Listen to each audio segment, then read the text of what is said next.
Olá, irmãos, sejam bem-vindos em mais uma leitura bíblica sequencial.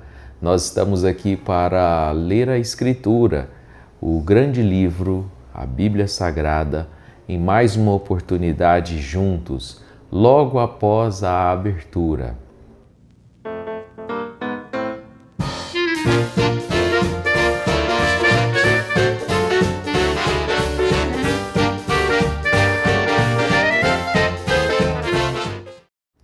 Pois bem, gente, num ambiente diferente, não é no nosso estúdio, no nosso lugar habitual, no lugar que eu não queria estar, mas graças a Deus por estar aqui e sem poder deixar de ler a Bíblia com vocês todos os dias, de segunda a sexta, pelo menos, nós lemos a Bíblia juntos, de maneira sequencial, continuamos de onde paramos e comentamos alguma coisa a respeito do texto lido. E vamos começar nessa etapa, vamos começar hoje mesmo, vou deixar para a semana que vem, não. Vamos começar logo a leitura dos livros dos profetas menores. E o primeiro profeta menor é Oséias. Então minha proposta para vocês é ler o livro de Oséias e depois Joel e assim por diante, que são 12 profetas menores, que são considerados os profetas que escreveram menos capítulos e por isso são menores, não por sua importância, mas pela quantidade de texto que ele deixou escrito. E se Deus permitir, nós vamos continuando lendo depois de Oséias até terminar o Velho Testamento. Então, são 12 livros e na Bíblia hebraica os 12 profetas menores formam um único livro. Sim, na Bíblia hebraica não são 12 livros como temos. Oséias, Joel, Amós, Obadias, Jonas, Miqueias, Naum, Abacuque, Sofonias, Ageu, Zacarias e Malaquias. Na Bíblia hebraica, um livro apenas, chamado os profetas menores. Portanto, vamos ler aqui. Esses profetas não quer dizer, já tenho aqui minha Bíblia aberta em Oséias, vamos ler hoje o capítulo 1, mas não quer dizer que todos eles foram um depois do outro. Não está na cronologia. Bem, agora estou em dúvida, mas acredito que não. Vou estudar esse tema depois, mas vamos falar de Oséias, um profeta com um nome relativamente conhecido, pois é o mesmo nome de Josué. Josué se chamava Oséias e Moisés é que colocou um outro nome nele. E salvação, significa salvação. E é um livro peculiar, cheio de profecias, e a gente vê a tristeza de Deus, o lamento de Deus. E nós vamos, nesta manhã, nesta oportunidade de hoje, ler um pouquinho do livro de Oséias e ao longo do livro a gente vai comentando características do livro, de quem ele era, da sua própria história, para a gente ir compreendendo um pouco melhor. Outra coisa, antes de ler o capítulo de número 12, ele lembra da sequência que estudamos em Reis, primeiro e segundo Reis. Aliás, começamos a ler em Juízes, depois Juízes passamos para Samuel. A sequência dos reinos começa depois dos Juízes, o final de Juízes começa Samuel, de Samuel passa para Reis, primeiro e segundo Reis. O livro de Crônicas é uma repetição da história de Samuel e Reis em parte. Agora, dentro desse período, Israel saiu do Egito, lá no Êxodo, foi para a Terra Prometida, se estabeleceu, passaram centenas de anos, tivemos os juízes, vários juízes, se eu não estiver enganado, 14 juízes, e desses juízes vieram os primeiros reis de Israel até Israel ser levado cativo, logo em seguida Judá ser levado cativo, havia dividido aí no meio. E onde é que se encontra Oséias? Oséias encontra-se justamente no período de rebeldia de Israel antes do cativeiro. Pelo que a gente consegue enxergar na Bíblia e os estudiosos falam, Oséias foi um profeta de Israel, foi um profeta do reino do norte. A capital era Samaria, a capital do sul de Judá era Jerusalém, mas a capital do norte era Samaria. E Oséias foi um profeta do norte, apesar de que ele profetizou também para Judá, mas ele essencialmente viveu na Samaria, viveu no reino de Israel, no reino do norte, e provavelmente morou em Samaria ou na vizinhança próxima de Samaria. E aí você já vai se ambientando quanto ao livro de Oséias, porque nós vamos ler, é uma biografia, foi ele mesmo que escreveu. Oséias escreveu sua própria história e escreveu o que Deus lhe falou, suas profecias. Então, nós vamos ver a história desse homem que se casou com uma prostituta, uma mulher de prostituições. Essa é a característica maior que a gente sabe quando fala de Oséias. Mas não é só isso, foi um profeta que viveu no Reino do Norte lutando para que o povo voltasse para Deus e estivesse novamente amando a Deus e obedecendo sem se prostituir. E mostrando a grandeza de Deus ao aceitar Israel, mesmo Israel idólatra, que se adulterava com outros deuses. E aí você já está entendendo a essência da história. Mas eu te convido para ler conosco. Vamos começar hoje a leitura do capítulo 1. E me perdoe se eu estou falando baixo, é porque tem necessidade de falar mais baixo hoje aqui no local que eu estou. Mas vamos então para Oséias. Capítulo 1, versículo 1. Palavra do Senhor que foi dirigida a Oséias, filho de Beeri, nos dias de Uzias, Jotão, Acás, Ezequias, reis de Judá, e nos dias de Jeroboão, filho de Joás, rei de Israel. O princípio da palavra do Senhor, por meio de Oséias, disse, pois, o Senhor, ou melhor, vou ler novamente o verso 2. O princípio da palavra do Senhor por meio de Oséias. Disse, pois, o Senhor a Oséias, vai, toma uma mulher de prostituições e filhos de prostituição, porque a terra certamente se prostitui, desviando-se do Senhor. Foi, pois, e tomou a Gomer, filha de Diblaim, e ela concebeu e lhe deu um filho. E disse-lhe o Senhor, põe-lhe o nome de Jizreel, porque daqui a pouco visitarei o sangue de Jizreel sobre a casa de Jeú, e farei cessar o reino da casa de Israel. Naquele dia quebrarei o arco de Israel no vale de Jizreel. E tornou ela a conceber e deu à luz uma filha. E Deus disse, põe-lhe o nome de Lohuamá, porque eu não tornarei mais a compadecer-me da casa de Israel, mas tudo lhe tirarei. Mas da casa de Judá me compadecerei e o sararei pelo Senhor seu Deus, pois não o salvarei pelo arco, nem pela espada, nem pela guerra, nem pelos cavalos, nem pelos cavaleiros. E depois de haver desmamado a Lohuamá, concebeu e deu à luz um filho.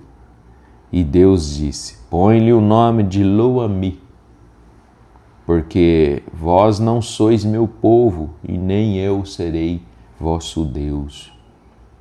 Todavia o número dos filhos de Israel será como a areia do mar, que não pode medir-se nem contar-se. E acontecerá que, no lugar onde se lhe dizia, vós não sois meu povo, se lhe dirá, vós sois filhos do Deus vivo. E os filhos de Judá e os filhos de Israel juntos se congregarão e constituirão sobre si uma só cabeça e subirão da terra, porque grande será o dia de Jizreel. Pois bem, irmãos, terminamos aqui o capítulo 1. É um capítulo curto. Oséias tem 12 capítulos, se eu não estiver enganado. Deixa eu comentar aqui, 14 capítulos. Então já lemos o primeiro capítulo de Oséias. Vamos a alguns comentários aqui naturais e até também para você entender da parte histórica também, que é uma coisa que a gente gosta, né? Da parte histórica e da geografia da Bíblia. Primeira coisa, logo no começo do livro, assim como no Novo Testamento, nas cartas de Paulo, você vê uma característica que é diferente dos dias de hoje. O autor escreve o seu nome no começo do livro. As cartas de Paulo também começam desse jeito, de Pedro e de João. Hoje, no dia de hoje, quando se escreve um texto, você assina depois de terminar o texto. Mas na velha Bíblia, naquele tempo e nessa cultura judaica, se escrevia o nome do autor primeiro. Era o crédito de quem estava escrevendo. Então ele escreve logo, palavra do Senhor, filho de Oséias, filho de Beeri. Nós não sabemos mais nada desse homem. Não sabemos quais suas funções, qual sua idade, de onde é que ele morava. Então há suposições de onde ele morava, mediante o que ele fala, as cidades que ele cita, mas a gente não sabe. A única coisa é que ele era filho de Beeri, que também não sabemos quem era. Mas não importa, profetas surgem, diz o irmão Brana. E aí ele diz aqui a palavra do Senhor, vai e toma uma mulher de prostituições. Provavelmente ela morava num lugar de prostituição. Vamos ver isso no capítulo 4. Ela morava num lugar de pessoas perdidas. E é tão curioso que Deus tenha mandado ele ir procurar uma mulher desse calibre, com esse tipo de pecado, uma vez que a lei de Deus era tão santa, tão pura e exigia pureza. Então, alguns críticos chegam a duvidar, dizendo assim, essa palavra ela é profética, ela é simbólica, ou algo assim. Bem, eu prefiro crer que ela é literal, porque se você comparar com a mensagem que Oséias estava levando, você vai compreender melhor. Você vai entender que Israel havia se prostituído diante de outros deuses, tomando a outros deuses, e mesmo assim Deus estava querendo eles de volta. Estava chamando eles de volta. Aí você vê a grandeza de Deus. Por mais que você tenha errado, um monte de erros, um monte de fraquezas, e você pode até se sentir indigno e perdido, Deus ainda te quer. O homem, às vezes, provavelmente, nem às vezes não, provavelmente iria rejeitar uma mulher perdida que se prostituiu e que vai se prostituir novamente. No livro de Oséias, ela vai cair depois de casada. Ela vai abandonar o profeta, seu marido, e vai cair novamente naquelas... E ainda assim Deus fala para ele, vai e toma ela ainda mais uma vez de volta. Mas Oséias estava vivendo uma situação para demonstrar o que Deus queria com Israel. Por isso que eu penso que literalmente ela era uma mulher meretriz, caiu novamente e Deus ainda queria Israel novamente para si. E a vida de um homem sofrida, levando desonra. Aqui tem uma expressão assim que demonstra que até os seus próprios filhos seriam um objeto de dúvida se eram filhos dele mesmo. Então essa foi a sina de Oséias. Nós vamos ver isso também no capítulo 2 e no capítulo 3, a continuação dessa história. Mas vamos comentar outras coisas aqui. Os 3 filhos. Um chamado Jezreel, um filho homem, uma filha mulher chamada Loruama, outro filho homem chamado Lo-Ami. Jezreel, ele diz assim, é porque eu visitarei a maldade do povo. Esse é o verso de número 4. Porque daqui a pouco, Jezreel, por quê? Daqui a pouco visitarei o sangue de Jezreel sobre a casa de Jeú. Do que ele está falando? Vou lembrar você. Lembra que Acabe e Jezabel eram maus? E eles morreram. Acabe morreu na guerra, seu sangue derramou. E aquele guerreiro atirou a esmo, acertou no rei. E ele então foi levado, sim, à vontade. E ele então morreu lá, naquela situação. Seu sangue derramou e você lembra que o carro onde ele morreu foi lavado, os cães comeram, tomaram, lamberam o sangue dele e aquela terra ficou marcada. Daí temos a história da mulher dele, a rainha, que também morreu de maneira trágica. Seus servos empurraram ela caiu, se espatifou lá embaixo. E aí você conhece a história, os cães lamberam o sangue dela e comeram sua carne. Quando ela foi para ser sepultada, não acharam, a não ser algumas partes. Lembram-se de que lemos isso? E o autor desse juízo foi um guerreiro, um coronel, um comandante, acho que um comandante assim, poderíamos falar assim, e também com profecias sobre ele, chamado Jeú. Esse homem tinha sangue no olho e ele foi uma ferramenta para tirar aqueles 2 reis do poder. Só que ele não executou aquilo com misericórdia, ele executou com espírito revoltoso, bravo. E aí agora nós temos aqui nessa história de Oséias uma profecia no verso 4. Era enfermeira, por isso que eu pedi licença. Mas está tudo bem, né? Não atrapalhou em nada. O que Jeú fez ao matar, ao executar o juízo, e ele matou, o que Jeú fez foi executar o juízo de Deus, só que ele tinha um espírito vingativo, violento. E agora, o sangue que ele tinha derramado, que era profecia, que era consequência dos seus próprios erros, o que ele estava fazendo era consequência dos seus próprios erros. Seu sangue foi derramado por causa de seus próprios erros, por ter matado Nabote e perseguido Elias e outras coisas. Mas Jeú ainda assim tinha que executar com misericórdia. Então, quando a gente chega em Oséias, a gente entende o juízo que veio sobre Jeú. Olha o que ele disse então, você vai compreender agora no verso 4. Daqui a pouco visitarei o sangue de Israel, que o sangue foi derramado de Acabe e de Jezabel, visitarei o sangue sobre a casa de Jeú. Ou seja, o ministério de Jeú começou violento e ia terminar violento. Vê a profundidade disso, gente.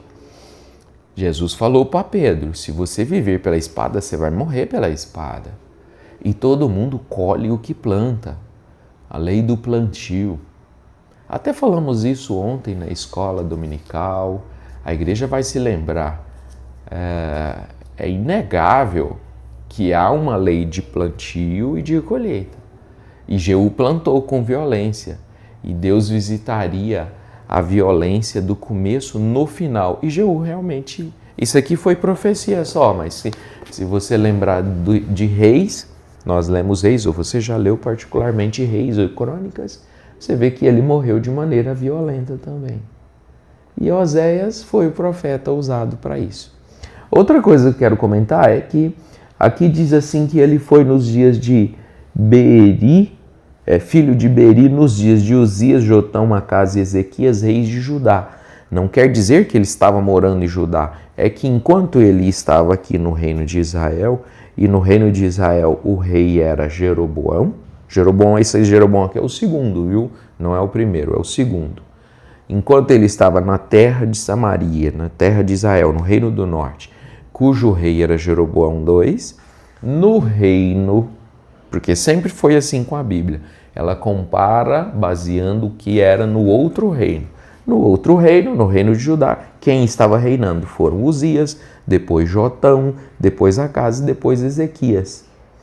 Ezequias foi um reino próspero lá em Judá e cá no norte Jeroboão II foi um rei relativamente próspero também. Próspero do lado de fora, vamos falar assim, próspero materialmente, porque diante de Deus ele foi mal quanto qualquer outro, quanto Acabe e qualquer outro. Então, irmãos, eu sei que são muitas informações, nós estamos lendo aqui aos poucos e vamos discuti-las aos poucos, mas você já está entendendo a situação. Queria que você aprendesse essa situação. Lições. A lição primeira é a vingança de Jeú. Ele era a ferramenta de Deus, mas ela era para executar com misericórdia. O que a gente planta, a gente colhe. Então viva melhor, viva uma vida superior, de nível superior, um pouco mais nobre, porque Deus pode até nos usar mas Ele quer que nós também nos convertamos com as coisas que a gente fala, que a gente prega. Que Deus possa ter misericórdia de nós e não ser como Jeú, né? Mais lições, os 3 filhos. Os 3 filhos foram filhos de uma mulher, né? Como era Gomer, a esposa de Oséias. E os 3 filhos tiveram nomes que Deus deu, foi Deus que mandou. O primeiro vai se chamar Jezreel, por causa desse juízo que cairá, o sangue que Deus cobraria de Jezreel. Segundo, Lohuama, não estou com você, desfavorecida, não vou ter meu favor com Israel mais, vai ser juízo. Então é um nome ruim. Eu não colocaria numa filha. Lohuama, apesar de que soa bonito, né? E o terceiro filho, Loami, que quer dizer não meu povo. Essa é a tradução literal, não meu povo, ou seja, não terei mais povo, não terei mais meu povo. E ele diz aqui, Israel não será mais meu povo e eu não serei mais vosso Deus. Tudo foi profético, tudo ruim, tudo ruim. Sabe qual que é a conclusão, gente? Israel não voltou atrás. O homem viveu a vida dele, casou com uma mulher prostituta, teve os filhos com nomes malditos, para servir de lição para o povo. Meu povo não voltou atrás. Como o ser humano é cabeçudo, que é uma expressão assim de teimosia. Temos mais coisas para comentar, mas vou deixar aqui para a próxima oportunidade, porque já temos muito tempo. Guarda aí no seu coração essas palavras. Tenha misericórdia no olhar, tenha misericórdia no agir, tenha misericórdia no falar. Ao falar, ao citar nomes, pessoas, situações, para que a gente não caia na mesma situação desses exemplos maus que temos aqui. Oséias em si sofreu demais, provavelmente ele reinou, ele desenvolveu seu ministério de profeta por uns 40 anos. Ele foi até quando Samaria foi levada para o cativeiro, né?